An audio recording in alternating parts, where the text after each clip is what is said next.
Good evening. Tonight we're reading Pride and Prejudice by Jane Austen. Chapter 44.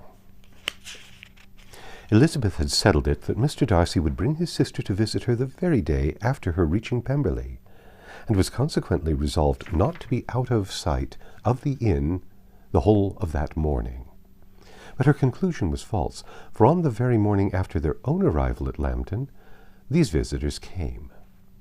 They had been walking about the place with some of their new friends, and were just returning to the inn to dress themselves for dining with the same family, when the sound of a carriage drew them to a window, and they saw a gentleman and lady in a curricle drive up the street. Elizabeth immediately recognized the livery, guessed what it meant, and imparted no small degree of surprise to her relations by acquainting them with the honor which she expected. Her uncle and aunt were all amazement, and the embarrassment of her manner as she spoke, joined to the circumstance itself, and many of the circumstances of the preceding day, opened to them a new idea on the business. Nothing had ever suggested it before, but they now felt that there was no other way of accounting for such attentions from such a quarter than by supposing a partiality for their niece. While these newly born notions were passing in their heads, the perturbations of Elizabeth's feelings was every moment increasing. She was quite amazed at her own discomposure, but amongst other causes of disquiet, she dreaded lest the partiality of the brother should have said too much in her favor, and, more than commonly anxious to please, she naturally suspected that every power of pleasing would fail her.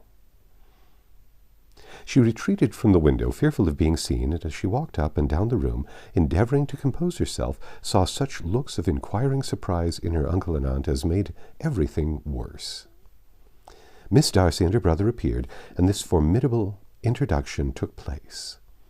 With astonishment did Elizabeth see that her new acquaintance was at least as much embarrassed as herself. Since her being at Lambton, she had heard that Miss Darcy was exceedingly proud, but the observation of a very few minutes convinced her that she was only exceedingly shy. She found it difficult to obtain even a word from her beyond a monosyllable.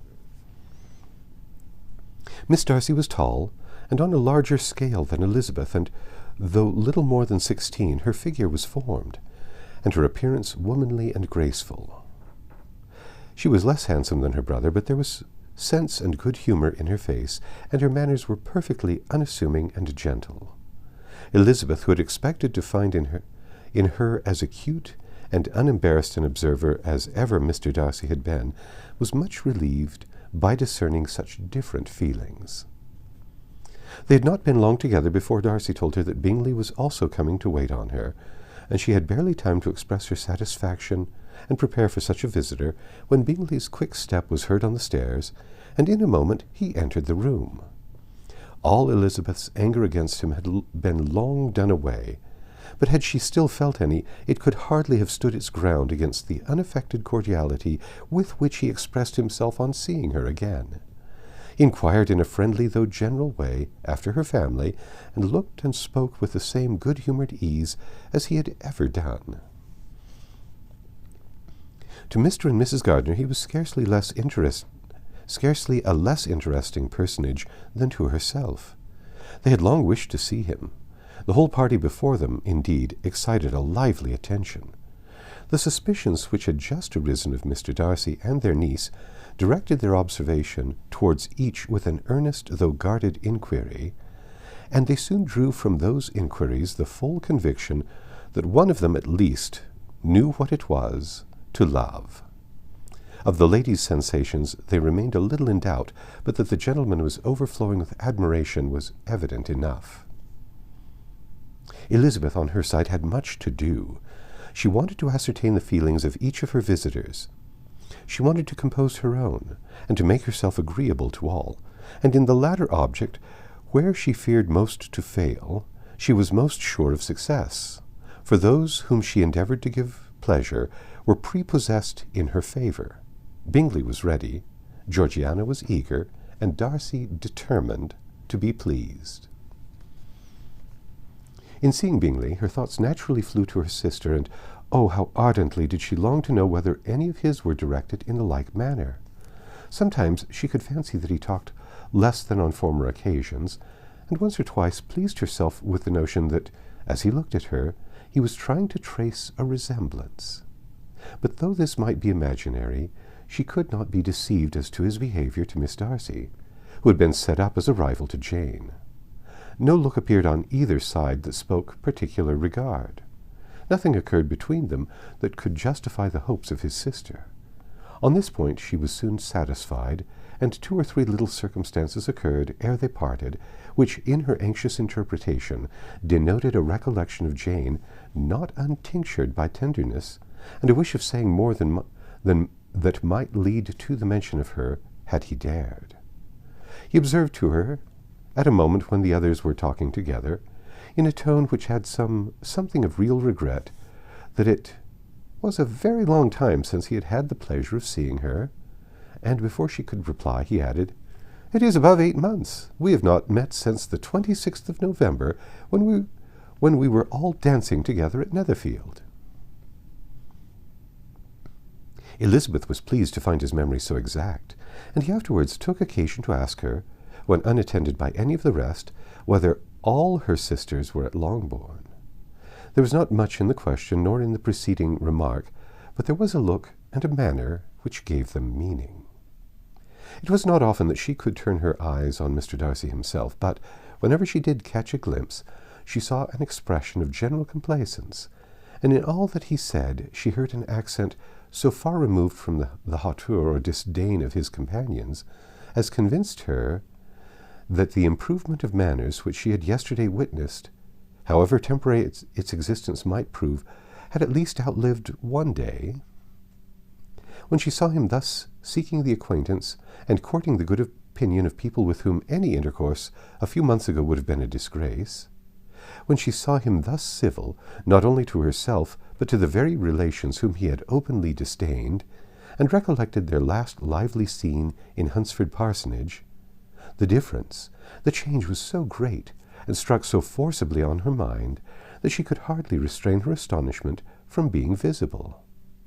Never, even in the company of his dear friends at Netherfield, or his dignified relations at Rosings, had she seen him so desirous to please, so free from self-consequence or unbending reserve as now, when no importance could result from the success of his endeavours, and when even the acquaintance of those to whom his attentions were addressed would draw down the ridicule and censure of the ladies both of Netherfield and Rosings. Their visitors stayed with them above half an hour, and when they arose to depart, Mr. Darcy called on his sister to join him in expressing their wish of seeing Mr. and Mrs. Gardiner and Miss Bennet to dinner at Pemberley before they left the country. Miss Darcy, though with the diffidence which marked her little in the habit of giving invitations, readily obeyed. Mrs. Gardiner looked at her niece, desirous of knowing how she, whom the invitation most concerned, felt disposed as to its acceptance, but Elizabeth had turned away her head, presuming, however, that this studied avoidance spoke rather a momentary embarrassment than any dislike of the proposal, and seeing in her husband, who was fond of society, a perfect willingness to accept it, she ventured to engage for her attendance, and the day after the next was fixed on. Bingley expressed great pleasure in the certainty of seeing Elizabeth again, having still a great deal to say to her, and many inquiries to make after all their Hertfordshire friends. Elizabeth, construing all this into a wish of hearing her speak of her sister, was pleased, and on this account, as well as others, found herself, when their visitors left them, capable of considering the last half-hour with some satisfaction, though while it was passing, the enjoyment of it had been little. Eager to be alone and fearful of inquiries or hints from her uncle and aunt, she stayed with them only long enough to hear their favourable opinion of Bingley, and then hurried away to dress. But she had no reason to fear Mr. and Mrs. Gardiner's curiosity. It was not their wish to force her communication. It was evident that she was much better acquainted with Mr. Darcy than they had before any idea of. It was evident that he was very much in love with her. They saw much to interest, but nothing to justify inquiry. Of Mr. Darcy it was now a matter of anxiety to think well, and as far as their acquaintance reached, there was no fault to find. They could not be untouched by his politeness, and had they drawn his character from their own feelings and his servant's report, without any reference to any other account, the circle in Hertfordshire to which he was known would not have recognized it for Mr. Darcy. There was now an interest, however, in believing the housekeeper, and they soon became sensible that the authority of a servant who had known him since he was 4 years old, and whose own manners indicated respectability, was not to be hastily rejected. Neither had anything occurred in the intelligence of their Lamberton friends that could materially lessen its weight. They had nothing to accuse him of but pride. Pride he probably had, and if not, it would certainly be imputed by the inhabitants of a small market town where the family did not visit. It was acknowledged, however, that he was a liberal man and did much good among the poor. With respect to Wickham, the travellers soon found that he was not held there in much estimation, for though the chief of his concerns with the son of his patron were imperfectly understood, it was yet a well-known fact that, on his quitting Derbyshire, he had left many debts behind him, which Mr. Darcy afterwards discharged. As for Elizabeth, her thoughts were at Pemberley this evening more than the last, and the evening, though as it passed it seemed long, was not long enough to determine her feelings towards one in that mansion, and she lay awake 2 whole hours endeavoring to make them out. She certainly did not hate him. No, hatred had vanished long ago, and she had almost as long been ashamed of ever feeling a dislike against him that could be so called. The respect created by the conviction of his valuable qualities, though at first unwillingly admitted, had for some time ceased to be repugnant to her feeling, and it was now heightened into somewhat of a friendlier nature by the testimony so highly in his favour, and bringing forward his disposition in so amiable a light which yesterday had produced. But above all, above respect and esteem, there was a motive within her of goodwill which could not be overlooked. It was gratitude. Gratitude not merely for having once loved her, but for loving her still well enough to forgive all the petulance and acrimony of her manner in rejecting him, and all the unjust accusations accompanying her rejection.